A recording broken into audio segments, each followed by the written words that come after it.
And Bolivia was the center of international programs that this club initiated and this club participated in for many years. And when I sent out the notice to the people I wanted to help me with this program, those that were on those Bolivia trips, that's Rhett, John Behringer, Frank, Ernie, Ann, and myself. We were kind of the original Bolivianos.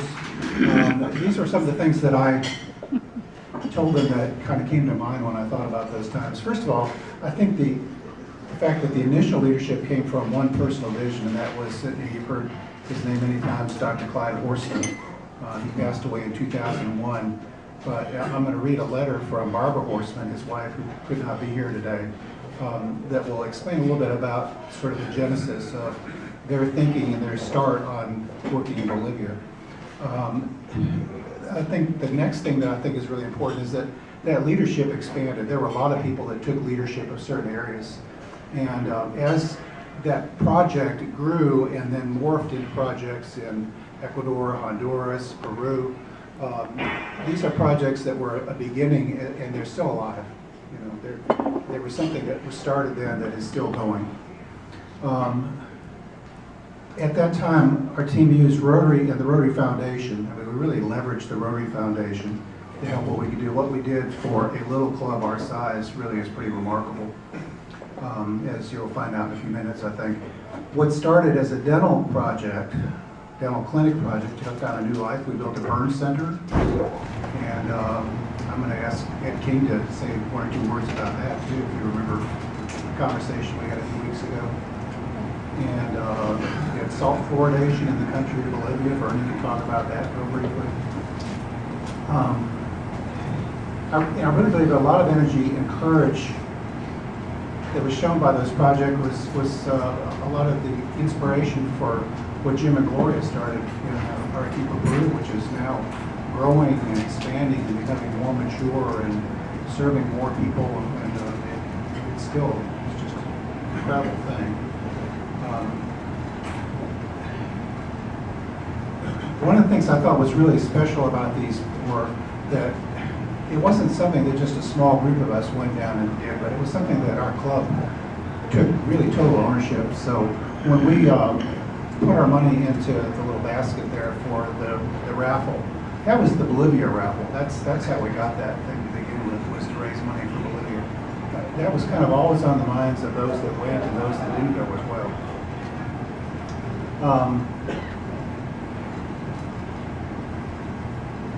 Another thing that I think was really significant is that if you look around the room, how many people are members of this club now were part of that program then. I was thinking back, I think Van de Llamas is the only member that was a member then that is no longer a member now. I actually reached out to Van to speak to, and he had a conflict today. So, I don't know. I don't think it's a coincidence that we've had retention because of that kind of involvement. At that time, our district, which is, I don't know how many clubs it was at that time, probably 50 something, you think, Joe? Probably about 50. Yeah. Probably about 50 clubs at that time. There was very little really international involvement at that time, you know, virtually none. And what this club started doing in Bolivia was significant enough that it really stimulated a lot of interest in international service.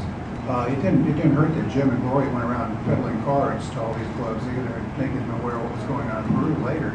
But you know, some very significant projects like the Jordi Indian project, I think. You know, I just have to believe that because of you know, the example that was shown by one club being able to do some amazing things, that other clubs said, well, if they can do it, we can do it too.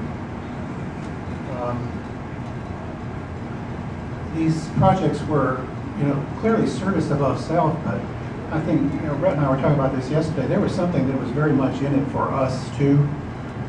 We all, I think, came away with a really important change in our lives. Really, a feeling that, you know, we had a broader understanding of what the third world was like. We actually, you know, not only saw, but we touched and visited and collaborated with people in a place that was extremely poor. Bolivia is one of the poorest countries on the planet in GDP. And so I think it changed us in some really significant ways as individual people. And so consequently, we got a lot out of it. Personally, the investment that I made in the airfare and the transportation and the time off in the office and all those kinds of things was just an incredible investment for me personally. And I really, I kind of challenge this club because I don't think we've done anything like that. I really think we were in the golden age of international service at that time. And I don't think that that's something that can't happen again. Now, it's not going to happen the same way for sure. It's going to take a different visionary that has a vision of something different that's above themselves. But I really challenge the club to look at things that are beyond themselves. One of my real disappointments in the 4 years that I was the matching grants chair for the district was that we didn't have any international matching grants that came out of this club. And we had some that I worked with Jim on for the project in Peru that I think is ancillary to this club. But, international service, I don't know, you can say, well, we have poor people in Charlotte, and we certainly do, but somehow it's a little different. There's something magical about working with people that are in a foreign place. And those of you that then became inspired to do international service in projects in Peru, like Kay has been to Peru, certainly Joe, David Hodgkins, Ed King, you guys have put significant effort into future international projects.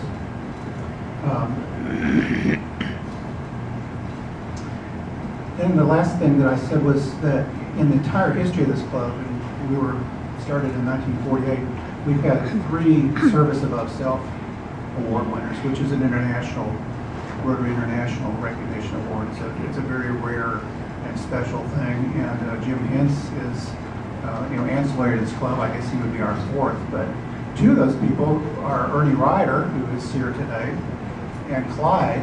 And so those are people directly.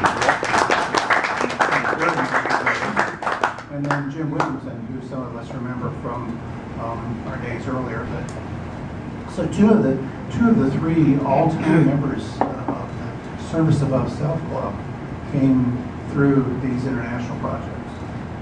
So anyway, I wanted to read this letter from Barbara Horseman, but before that I was going to just real briefly tell you about how I first got interested in this, and it's because of this visionary Clyde Horseman, who invited me to go to lunch with him. He and Rhett Turner practiced dentistry together about 2 blocks from my office, and he walked up at lunchtime one day, and between my office and Hotel Charlotte Restaurant, which is 2 blocks away, he started telling me about Bolivia.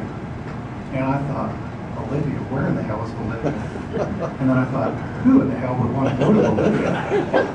And by the time we got done with lunch, I came back and called Ann and said, we're going to Bolivia.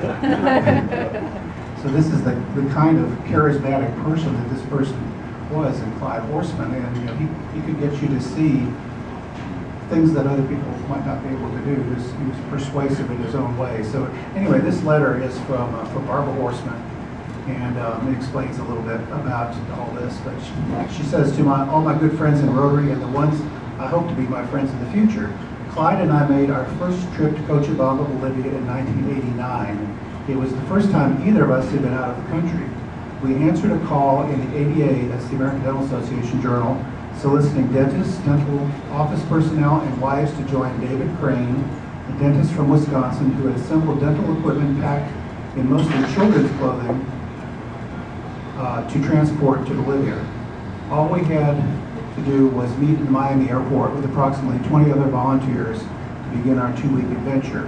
In a different part of our lives, Clyde and I have been talking about the idea that, quote, we are one earth, one community, and one people, all the same the world over.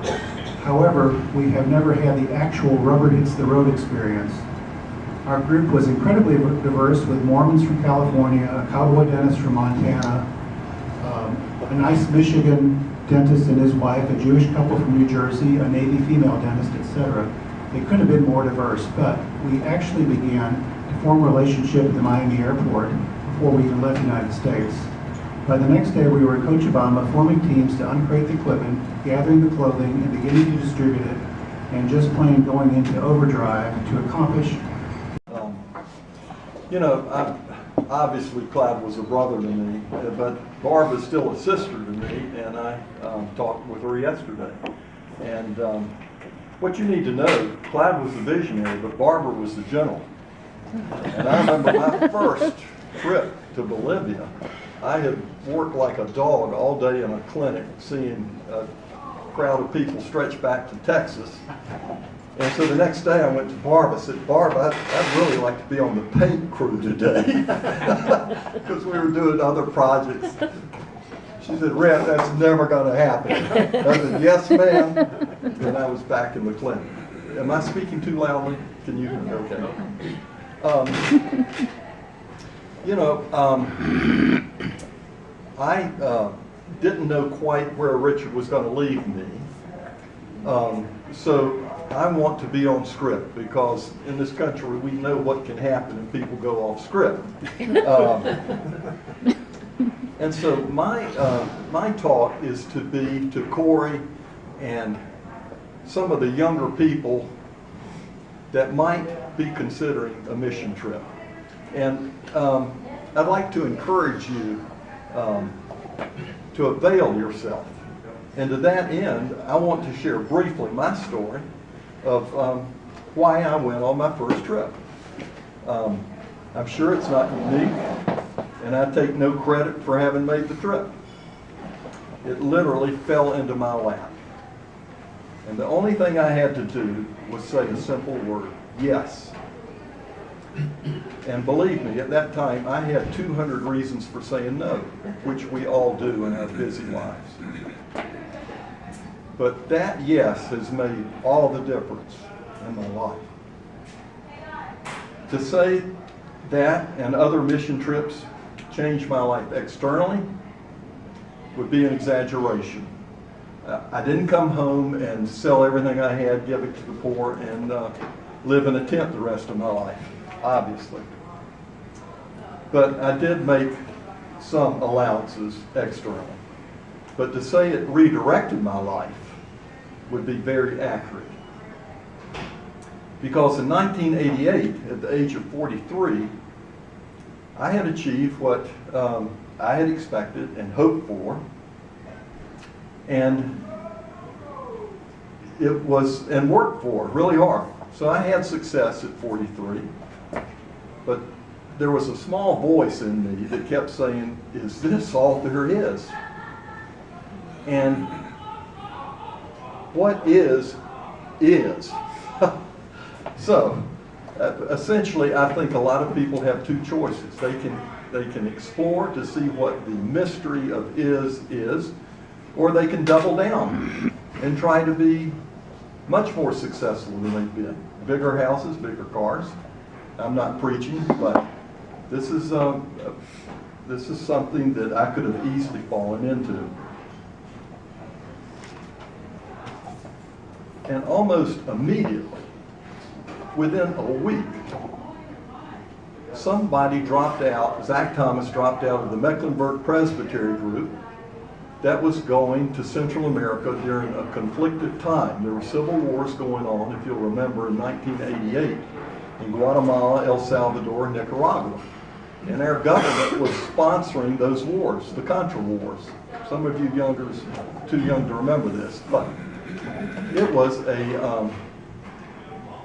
a time of much conflict. And what I observed and heard from the common people of those countries made me rearrange everything I thought I knew about my country, my religion, my lifestyle, and most importantly, my relationship to myself and my relationship to 95% of the human race that I had no idea how they existed in the utmost poverty. You talk about cognitive dissonance. I stayed confused for a long time on my return. And to this day, I'm absorbing the experiences I had going into impoverished countries and having conversations. I've never encountered such dignity in human beings that have nothing but human dignity. And on that basis of human dignity alone, they had community, and it was a palpable thing to see. They respected each other, they came together for survival, and they told us, because keep in mind, I am the enemy. My country is instigating a war that is taking brothers and husbands and children away from these people. And they said, we are all God's children, and we have to work in community. And they were. And it was an incredible demonstration of selflessness. And most perplexing to me, these people were very fulfilled and happy. Happier than most Americans I came back and talked with about this. And they had a generosity of spirit. It was, as I said, it was very confusing for me. Very confusing. But it was also humbling. And like Richard said, or as Richard said, it was life-altering and life-enhancing. And the only thing I ever had to do was say yes. Thank you for your time.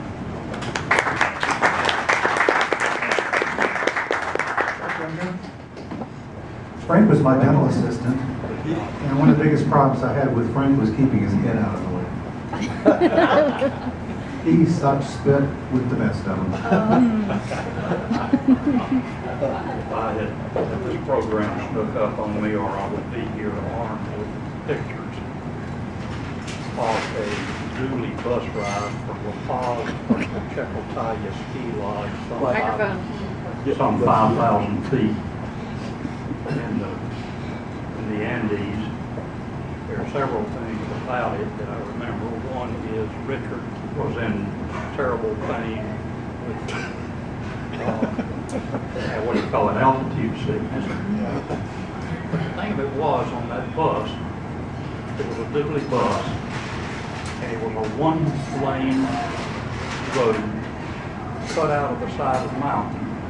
And if a bus coming down, that one going up, the one coming down had to back up to make enough room for the one going up to pass.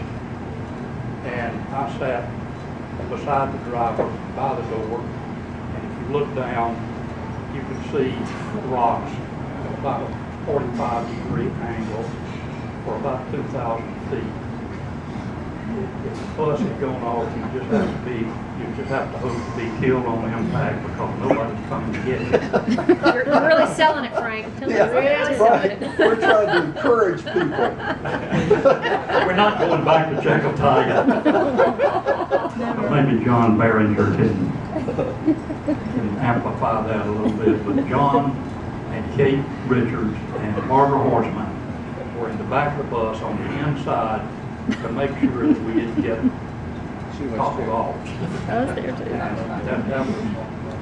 And going up the last 300 feet to the top was a real experience, because you don't know what suffocation is until you're at 5,000 feet and try to walk. 18,000. 18,000, Frank.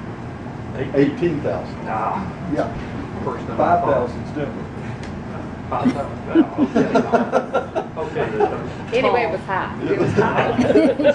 Yeah. It's like 5,000 meters, maybe. There's a lot of 5,000 meters, yeah. a lot of experiences that you can't dig up and repeat, but one of the first days that we were in Cochabamba, the first trip, we were in the orphanage, and the nuns were around and trying to organize things. And one woman came in carrying a baby, and the baby was dead. She had tried to protect the baby. Her husband was beating her. She tried to protect the baby, and she had suffocated the baby. And I don't know what the process was, but I was for a few minutes alone with the woman, and I had some bolivars in my pocket. So I went over and I just put them in her pocket. I didn't even know how much it was. And when the nun said, money, and the woman gave it to her. She didn't know how much it was either. And a couple of days later, the nun came to me and she said, I used the money to register the baby's birth and to register its death.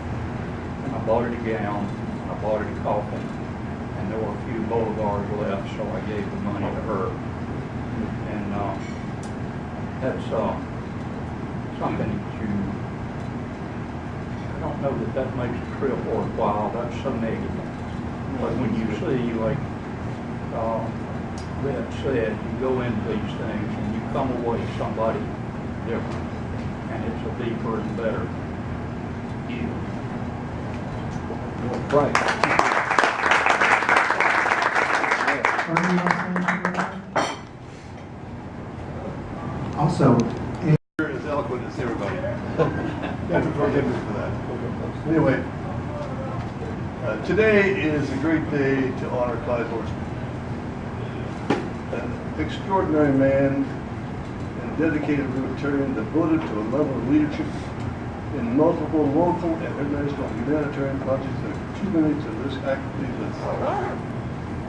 Clyde was always on my case about devoting myself to helping others in need outside the U.S. As a result of his encouragement, my first international trip to Cochabamba was in 1991. Clyde suggested I talk with Dr. David Crane, a dentist from Chippewa, Wisconsin, who had connections with his cousin, Father Gordon Fritz, a priest in Cochabamba. At the request of Father Fritz, David saw the great need for dental care for the abandoned children in Father Fritz's parish, that he initiated a dental clinic to serve the needs of these children. The clinics were opened in each of Sister Stephanie Murray's Manasir orphanage facilities. You might be interested in checking out Angel of the Andes by Art Ellis, a Pulitzer Prize winning author, published in Dilworth Rotary's website by Richard Burkett. My initial experience was an eye-opening of rampant decay of both baby and permanent teeth. Being one who believed in preserving the dentition rather than extracting them, I tried to save as many teeth as possible, while some of the young dentists from Wisconsin were having a contest to see who could extract the most teeth. From my perspective, we were obviously working on the wrong end of the dental disease program. Since dental decay is a man-made problem, and my experience with the benefits of water fluoridation on my Charlotte patients versus those in counties outside Mecklenburg, I concluded the people of Bolivia could benefit from a fluoridation project that helped protect them from suffering a sugary diet. Since safe drinking water was not available, it seemed impossible for the benefits of water fluoridation to be useful in Bolivia. Mark Warren, a well-known general dentist in my office building, suggested I join the downtown Rotary Club. Big club, 300 plus members. All the really big shot charlatans, including the mayor and the CEOs, were members. All the major companies in Charlotte were represented by high-ranking members. I joined and created Global Health Service and designed a fluoride bridge program for the children of Manasir, hoping this important Rotary Club could see the benefit of an international project. The club president wanted to know if Bolivia was on the U.S. most friendly list before approving of any foreign-related project. Friendly was not an important issue for me. Promoting good health was the issue. So I retired from the downtown club. Enjoyed Dilworth Rotary and Clyde Horseman's dental team for the Manasir children of Cochabamba. At the request of some local Rotarians, I met with a group of Rotarians in Cochabamba about creating a Rotary-sponsored salt fluoridation project for Bolivia. Never heard about salt fluoridation, only water fluoridation, like we have in Charlotte. Studied the process and discovered it was the only fluoride project available in some of the major European countries, which enabled people to choose their personal issue of fluoride or not to have fluoridation forced on them in the public water system. Somehow, salt fluoridation for all of Bolivia became a Rotary project and approved self-fluoridation became the law in Bolivia. I tried to interest Peru and Ecuador, but to no avail, and after a couple years of frustration, gave up the World Fluoridation Project. Too many politics and too much government protocol. First, I used Panorex machine and brought it along with x-ray films and film cassettes for the middle school in Cochabamba. It was also important to bring the local jack-of-all-trades dental installation expert, Rick Burleson, to install and train the head of the x-ray department on how to create Panorex x-rays. When we returned a year later, the Panorex was not functioning. So we realigned the device and asked the head of the x-ray department to take a Panorex. Unfortunately, the head of the department didn't realize that you load a cassette in the dark. And the entire box of x-ray film became useless. You can only lead someone to the water. The Cabarrus County Dental Health Department purchased a new dental trailer, and I bought the old one for Bolivia. Unfortunately, Bolivia uses 220 volt electricity, and a 110 volt conversion generator costs $10,000. So Bolivia was out. But I still had this fully equipped dental bus housed at Thompson Dental Company's property. Sent several emails to South American Rotary clubs, but only received one reply from Quito, Ecuador. To make a long story short, after long efforts to comply with the Air Force rules, the U.S. Air Force flew the trailer to Ecuador, and the Ecuadorian Red Cross and Quito Rotary Club set up a dental clinic in one of the poor neighborhoods for the benefit of those in need. Thanks to Joe Morris for making this happen, because otherwise it wasn't happening. The last project motivated by Clyde was a trip with Joe Morris and John Behringer to Jamaica at the request of Sister Amelia, who previously was in charge of one of the large orphanages of the elementary school attached in Cochabamba, and just recently transferred to Jamaica to help with her new assignment. As it turned out, the need was greater for roofing created by the recent hurricane that destroyed the roofs of hundreds of plus Jamaican homes. So none of this would have happened without the guidance, leadership, and determination directed me to make a meaningful contribution to the world through the Dilworth Rotary Club by my friend and colleague, Clyde Horseman. Clyde was indeed a special human being who continues to challenge us to be good stewards of our lives and the lives of others less fortunate than us, through our association with Rotary International and the opportunities this organization provides locally and internationally. Thank you. Who wants to close the meeting? And I know that John has also prepared something that I'm going to stay and listen to. So anybody. This is our last opportunity really to speak to you before the event itself, other than our next meeting. So the event is June 25th, 3 p.m., Comedy Zone, and it's Shivani Nataraj, who's a South Carolinian comedian who's also an IBMer, and 100% of the proceeds, other than the club fee that we're paying from our club, is going to Vision's Global Empowerment. Let me just make one quick comment on it. Again, just to remind you, it is 100% of the proceeds are going to the untouchable children in South India who are going to be educated by the purchase of tablets, headphones, and educational software. So one quick story, 30 seconds. On Wednesday, we were at Charlotte West. One of the questions that came up is, okay, even if we do something here and you give the proceeds and they get educated, will the untouchables ever get out of their class? Because they're the lowest class, they do the sanitation work, etc. And I didn't have this answer, and I quickly looked this up.